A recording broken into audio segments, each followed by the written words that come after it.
सारे सीज़न में सब्ज़ी बराबर उनकी पैदा होती रहे, वो भिंडी को 15-15 दिन के अंतराल पर बोते रहते हैं, ताकि जब एक फसल में भिंडी कम हो गई तो दूसरी फसल जो 15 दिन बाद बोई गई उसमें नई भिंडी आनी शुरू हो जाती। तो आमतौर पर किसान इसको सारी पूरे खेत में एक साथ नहीं बोते हैं, उसको बारी बारी से 8-8, 10-10 दिन के अंतराल पर बोते हैं, ताकि सारे सीज़न वो बाज़ार में ले जा सकें। क्योंकि जैसे जैसे गर्मी बढ़ती है भिंडी का भाव भी मार्केट में बढ़ता है, तो किसानों को उससे अधिक लाभ होता है। भिंडी से हमें अच्छी पैदावार लेनी है, किस्म का चुनाव तो आपने कर लिया। भिंडी के बीज को जो सही समय जो लगाने का वो ये है कि रात का तापमान 12 डिग्री से ऊपर होना चाहिए। अगर 12 डिग्री से नीचे है तो आपकी भिंडी जमने में दिक्कत कर सकती है, तो उससे ज़्यादा हो। और जो दिन का तापमान है वो 24-25 या से ऊपर हो तो भिंडी का जमाव सबसे अच्छा आता है। 1 एकड़ में जो बीज की मात्रा है वो लगभग लगती है 10 से 12 किलो इस समय। और जो बरसात का मौसम है तो उसमें बीज की मात्रा कम हो जाती है, क्योंकि बरसात में बीज कम लगाते हैं, पूरा पूरा अच्छा जम के आता है, तो बरसात के मौसम में कम लगा सकते हैं। भिंडी के बीज को उपचारित करके लगाना चाहिए। भिंडी के बीज का उपचार भी 2 चीज़ों से किया जा सकता है। एक तो हम करेंगे फफूंदीनाशक दवा से, जिससे इसके अंदर बीमारी ना है, बीज सड़े ना, पूरा का पूरा बीज जमे, अच्छी स्वस्थ पौधे निकले। दूसरा जो उपचार है वो था जीवाणु खादों से, क्योंकि जैसा कि आप जानते हैं जितने भी रासायनिक खाद हैं ये काफ़ी महंगे भी हैं और कई बार किसानों को समय पे मिलते भी नहीं है।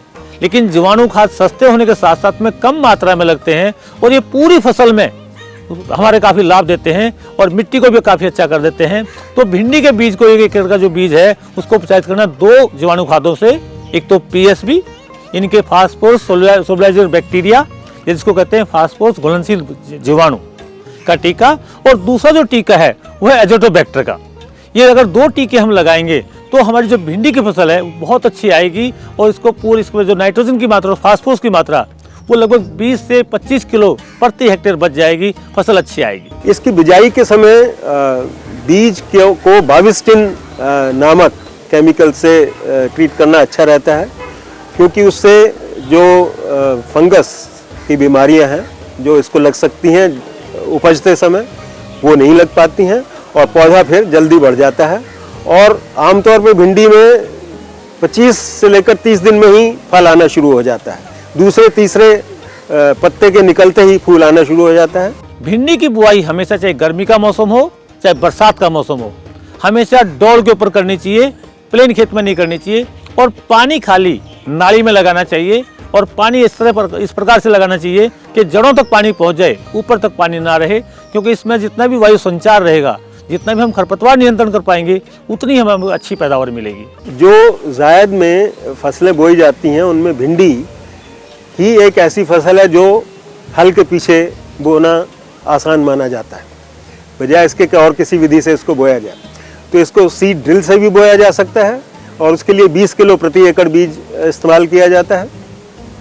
और इसमें जायद सीज़न में लाइन से लाइन की दूरी मात्र 1 फुट रखी जाती है और पौधे से पौधे की दूरी मात्र 3 से 4 इंच यानी 7 से 8 सेंटीमीटर रखी जाती है। अब बारी आती है पोषक तत्वों की।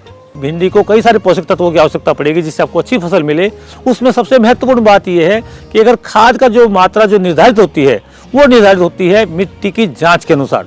जो आप मिट्टी की जांच करवाते हो, जो उसकी रिपोर्ट आती है उसके अगर आधार पर खाद देंगे तो पैसे भी कम लगेंगे, फसल अच्छी आएगी और हमारा जो खेत है वो अच्छा बना रहेगा। जो किसान भाई मिट्टी की जांच नहीं करवा पाते हैं वो लगभग 30 से 40 किलो नाइट्रोजन, 40 से 50 किलो फास्फोरस और लगभग इतनी ही पोटास बुआई के समय खेत में डाल दें। उसके बाद बुआई कर सकते हैं। बुआई के बाद जब आपकी फसल लगभग 30 से 35 दिन की हो जाए उस समय एक बार खरपतवार निकाल के नाइट्रोजन की लगभग 10 से 15 किलो मात्रा प्रति हेक्टेयर के हिसाब से डाल देनी चाहिए।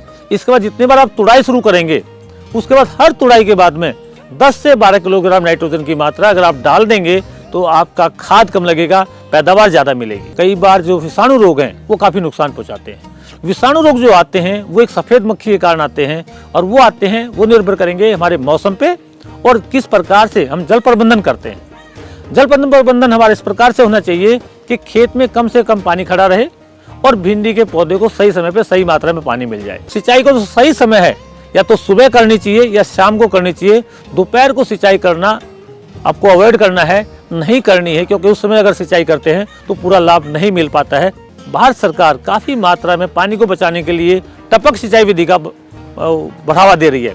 टपक सिंचाई विधि में अगर हम भिंडी लेते हैं तो इसमें पैदावार भी ज़्यादा आएगी, पानी कम लगेगा, बीमारी कीड़े का प्रकोप कम होगा, तो ये और अच्छा रहेगा। भिंडी की तुड़ाई समय से होनी चाहिए। अगर आपने एक दिन भी लेट हो गए तो भिंडी का जो फल है उसका आकार बढ़ जाता है और बाजार में उपभोक्ता उसको पसंद नहीं करते हैं। तो तुड़ाई पे विशेष ध्यान देना है कि हर रोज शाम को या एक दिन छोड़ के दूसरे दिन शाम को तुड़ाई अवश्य कर लें और भिंडी को छोड़े ना।